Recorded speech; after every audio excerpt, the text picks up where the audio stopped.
Hello folks, and welcome to a new episode of Tech News, this time on a Monday like it should be.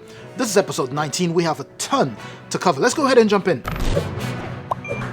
First things first, more juicy details on what to expect with the upcoming Samsung Galaxy Tab S9 series, including the prices. And remember, these are launching in about 2 weeks. And with that being said, did you reserve yet? That way you can start saving right off the cuff even before Samsung adds other discounts to it. And keep in mind that this is a no commitment thing, right? Just your name and email, the link is in the description. So pause the video now, go do that, and come back. It's gonna take you less than 30 seconds. With that out of the way now, let me go ahead and answer a question that I keep getting from you guys about the upcoming Samsung Galaxy Tab S9 FE.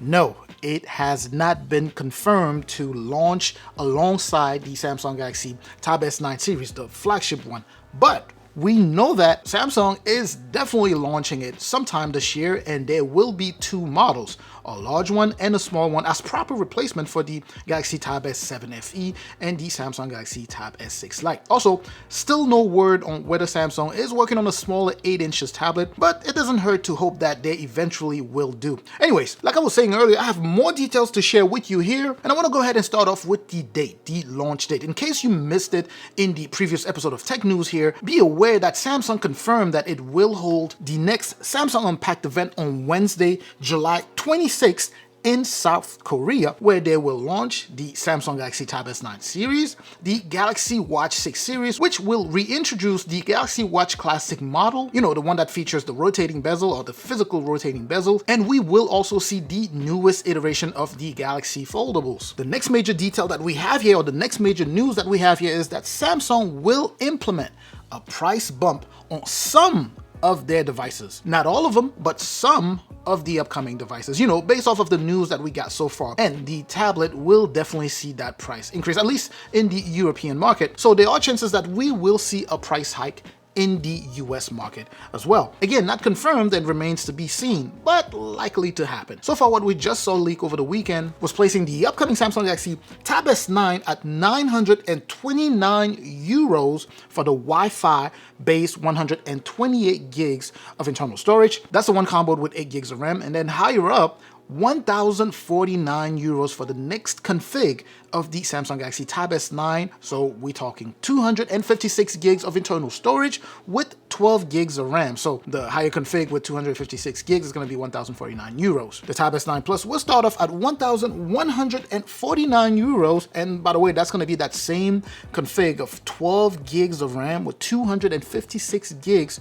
of internal storage. So it looks like that's going to be the base for that. So 1,149 for that plus one. And finally, the Ultra, of course, will start even higher at 1,369 euros, again for that same config at 256 gigs base along with 12 gigs of RAM. And to put that in perspective, when the Samsung Galaxy Tab S8 series dropped in the US here, the Galaxy Tab S8 was going for $699, $899 for the Plus, and $1,099 for the Ultra. Meanwhile, this price breakdown was mirrored in the UK at £649, £849, and £999 respectively for the S8, S8 Plus, and S8 Ultra. Now, the next thing that leaked here over the weekend were some of the specs on these tablets, and while I'm not going to go over every single one of them, I'm going to make sure that I highlight some worth mentioning here. Starting off with the Samsung Galaxy Tab S9, this particular model will finally see an OLED display, right? And I know many of you are excited and are looking forward to seeing this. So an OLED display, or more specifically a high refresh rate Samsung Dynamic AMOLED display, still 11 inches in size, and no, I don't know whether this will fit the current book cover keyboard and the other accessories that we have on the current Tab S8 model, but there are chances that it might, who knows.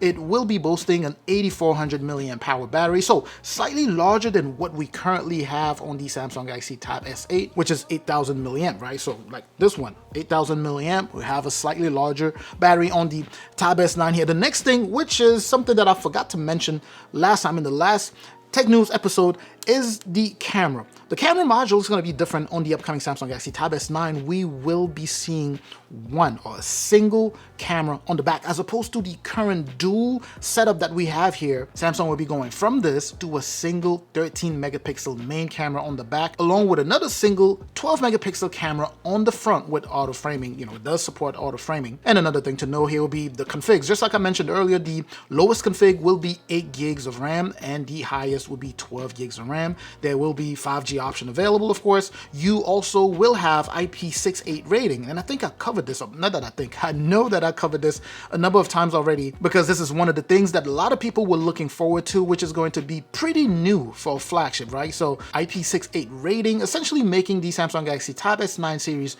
dust and water resistant, which is just awesome. By the way, we have still not confirmed whether Samsung removed the micro SD card slot, for the expansion of the internal storage. I personally doubt it, or more like I hope they didn't do that. And I'm also just hoping that, it was missing in the early renders that we saw, because typically these renders are not 100% accurate, right? They might remove a thing or two there, so let's hope it was just the renders, but we'll wait and see. On the Galaxy Tab S9 Plus, we will have pretty much the same stuff that we have on the regular Samsung Galaxy Tab S9, except of course, things like a larger display, which will be at 12.4 inches on the Tab S9 Plus, but also it will feature that same dynamic AMOLED display with high refresh rate, larger battery at 10,090 milliamp power. This time you will have two cameras on the back, unlike on the Tab S9. So you're gonna have two cameras on the back of this one here, a 13 and an 8 megapixel on that camera module on the back, with the front boasting that same 12 megapixel found on the regular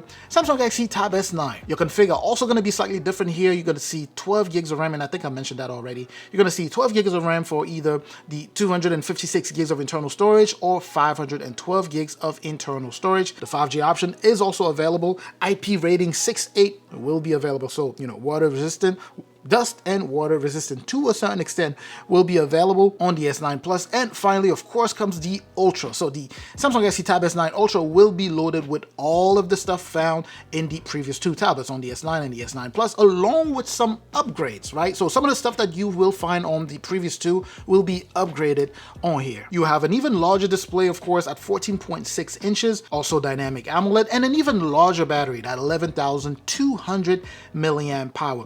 The camera on the back will contain that same 13 and 8 megapixel you will see on the Samsung Galaxy Tab S9 Plus. And on the front, we are going to see something different. You will see two cameras, and both of them will be, or should I say, each one of them is going to be a 12 megapixel camera that supports, of course, auto framing, just like what we have on the current Samsung Galaxy Tab S8, which also leads us into believing, well, Samsung is embracing the notch. So get used to it. And the configs here will be a 12 or a 16 gigs of RAM, as you can go for the base 256 gigs of internal storage, or the 512, or even the 1 terabyte of internal storage. Now, all three models will see an upgraded S Pen, right? And I think we all anticipated that. Also, you will see an upgraded hardware in terms of, just the looks of it, the level of efficiency, and they also will all be boasting Qualcomm's flagship chipset, the Snapdragon 8 Gen 2, made for Galaxy for a more efficient performance and a more intuitive, user experience, because these are tailor-made for these types of devices, or for these Galaxy devices. So I'm expecting performance to be as top-notch as what we have on the current Galaxy S23 Ultra. Now, looking at the time here, I hate that not only was this episode longer than our typical episode, but we didn't even get to cover all of the other stuff, right? Like the upcoming new Galaxy Watches and the Galaxy Foldables. But hopefully we are able to cover all of these in the next episode. Again, looking at this time here. Now, with all of this said, I feel like some of you still have not reserved. And by the way, to those of you who followed the link, who clicked the link and went over and just put down their name, of course, like I said, it's just your name and email. It's like 5 seconds. To those of you who went ahead and did that, major shout out. I truly appreciate the way you support the channel. Again, like I mentioned, it's it's one of the best ways to support the channel. Of course, if you haven't done so already, please go ahead and do your boy a favor. Go ahead and follow that link and reserve. Even if you're not sure whether you're gonna buy a tablet or a phone or one of the watches or the buds or whatever the case may be, just go ahead and reserve just to support the channel here. I truly appreciate that. I will go ahead and end this episode of Tech News, but I'm gonna have more on the next episode, meaning I will stay updated so that you are updated. Up until that next episode, of course, as always, stay safe out there.